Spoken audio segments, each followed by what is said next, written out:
mula sa National Security Council at tungkol na dito sa issue natin sa West Philippine Sea.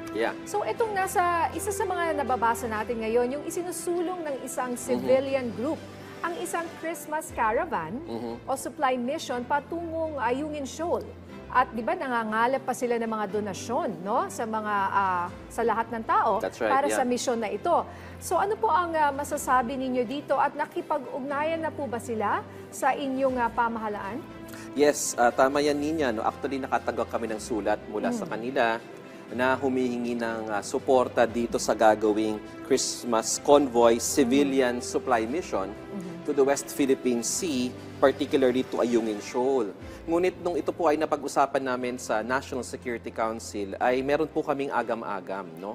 Kasi alam naman po natin na yung Ayungin Shoal hotspot, kumbaga, no? Mataas ang tension diyan, nagkaroon na dyan ng laser pointing, nagkaroon na ng water cannon, nagkaroon pa ng banggaan at mga dangerous maneuvers. So, ikinalulungkot po ng National Security Council na kung ang Ayungin Shoal po ang pag-uusapan, hindi po namin pwedeng suportahan. We highly discourage itong mga grupong ito from conducting their Christmas Convoy Civilian Mission kahit maganda po yung layunin because of security concerns. I see. So, even yung mga ibang nag-iisip, kasi actually may naririnig rin akong iba na gusto nilang gumawa ng kanilang sariling misyon patungo sa, kunyari, BRP Sierra Madre.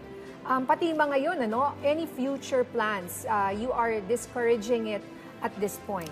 Well, Nina, ganito po kasi yan, no? Maganda yung layunin noong programa na makapagbigay ng Christmas cheer sa ating mga tropa na nasa lugar na mataas ang stress, no? At malayo sila sa pamilya, gusto nilang magbigay ng tulong dito sa mga ito dahil kapaskuhan naman. Ngunit, ang kinakababahala po ng National Security Council at National Task Force West Philippine Sea, led by National Security Advisor Eduardo Año, ay hindi natin alam kung ano yung posibleng mangyari doon dahil sa taas ng tensyon. So, since civilian supply boats sila, hindi natin masisiguro yung seguridad at baka tingnan ito ng China bilang isang provocative act, no?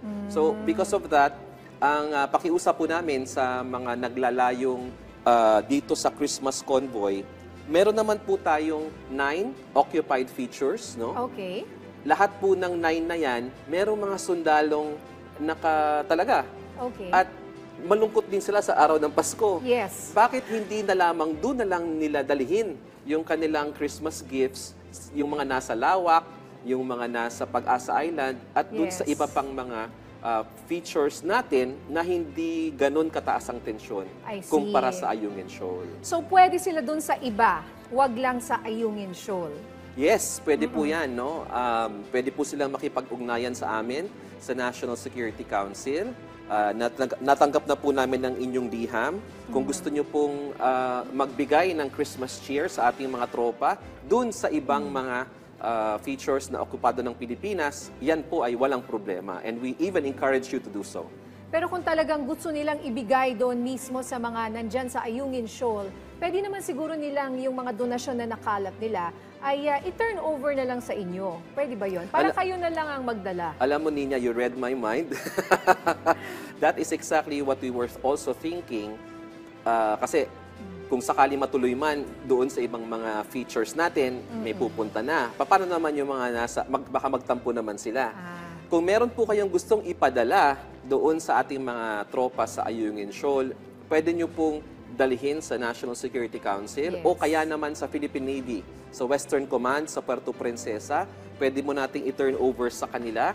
At yung atin pong Western Command, sila na po ang bahala na magdala sa Ayungin Shoal as part of our regular resupply and rotation mission.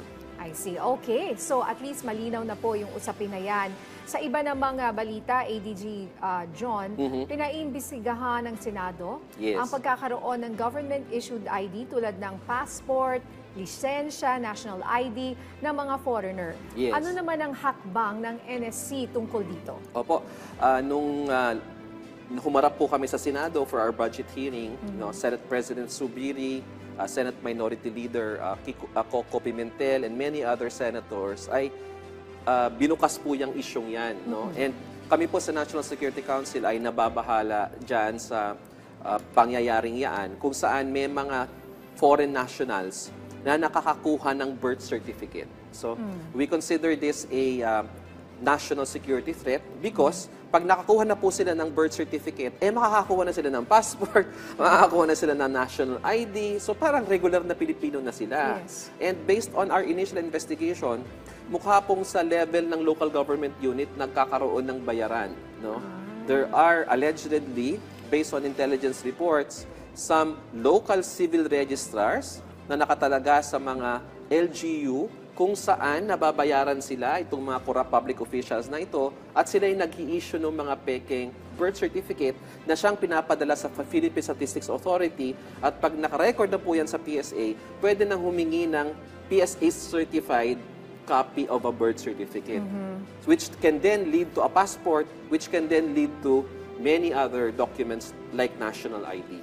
So, who are these foreigners? Ano yung usual profile nila? Yung mga gumagawa ng ganitong mga passport, lisensya at mga birth certificate na yan? Base po sa ating initial na investigasyon, karamihan po sa kanila ay mga Chinese nationals who were not born in the Philippines, who do not have any parental or links to Filipinos and who are not entitled to a Philippine document. I see. So, makakaasa po ang Senado na hindi po titigil ang NSE together with the National Bureau of Investigation and the PSA hanggat di matigil itong modus operandi na ito. Okay, isa pang usapin, ADG John, inirerekomenda ng bumisitang si UN Special Rapporteur Ian Fry na buwagin na itong NTF-ELCAC. Yes. Ano po ang masasabi ng NTF-ELCAC dito? Ito ay under ng NSC, tama ba? Or... Opo. Ang NTF-ELCAC po ay mismong ang Pangulo, ang aming chair. Ang aming vice chair ay si National Security Advisor Ed Año at ang aming co-vice chair ay ang ating Vice Presidente Sara Duterte at ang buong EXICOM po ay mga secretaries ng iba't ibang mga ahensya ng pamahalaan. Can you spell it out? Di ko kasi memorize. NTF-ELCAC, mahaba eh. Okay. National Task Force to End Local Communist Armed Conflict, NTF-ELCAC. So, ito pong naging rekomendasyon niya kahapon sa isang press conference na pinapabuwag niya ang NTF-ELCAC. At hindi lang yan, gusto pa niyang bawiin ng ating bansa yung anti-terrorism law na ipinasa natin a few years back, ay ikinababahala po ng NTF-ELCAC. In fact, we feel that medyo biased itong si UN Special Rapporteur Fry. Dahil parte ng kanyang mandato bilang isang independent di umano expert ay kumalap ng impormasyon sa lahat ng available sources. No? Kailangan mag-conduct siya ng research, magkaroon siya ng expert consultation, humingi ng input sa mga stakeholders bago niya gawin ng kanyang report. Unfortunately, pinapasok natin siya sa ating bansa, nagkaroon siya dito ng meeting sa iba't ibang mga tao, hindi naman niya kinausap, never niyang kinausap ang National Task Force ELCAC. So, in other words, hindi niya hindi niya binigyan ng due process ang NTF-ELCAC at relying on third-party sources, no, on biased sources, ay naglabas siya ng rekomendasyon na ipabuwag na wala namang dahilan at in violation of fairness and justice. Okay, so sinasabi nyo, hindi niya kinuha ang side ng NTF-ELCAC. Wala siyang kinausap or in-interview mula sa inyong hanay. Wala. And para sa amin, it is a violation of due process. No? You are an independent expert, pinapunta ka sa Pilipinas, at dito at binigyan ka ng freedom and ease of movement, you were given freedom of investigation, ngunit ang pinakinggan mo lang yung mga kritiko ng NTF-ELCAC. Mukhang hindi naman po yata tama na isang dayuhan na hindi naman naiintindihan ng sitwasyon ng Pilipinas ay gagawa ng rekomendasyon sa isang napakalaking bagay. You know, Ninya, we are even surprised and alarmed because sa panahon na patapos na ang communist insurgency sa ating bansa, no? Isa na lamang ang natitirang active guerrilla front ng New People's Army. At 1,400 na lamang ang natitirang tropang armado. We're winning the war against the communist terrorist groups. Nagpapagamit naman ngayon itong si UN Special Rapporteur Fry sa mga kalaban ng pamahalaan. Yun ang medyo kinakabahala namin. And NSA Secretary Eduardo Año has already extended an invitation to him, to the Special Rapporteur. Balik ka po sa Pilipinas, kausapin niyo kami. No? Nakaalis na ba? Kung sakaling hindi pa po kayo nakakaalis, no? Pwede siyang dumaan.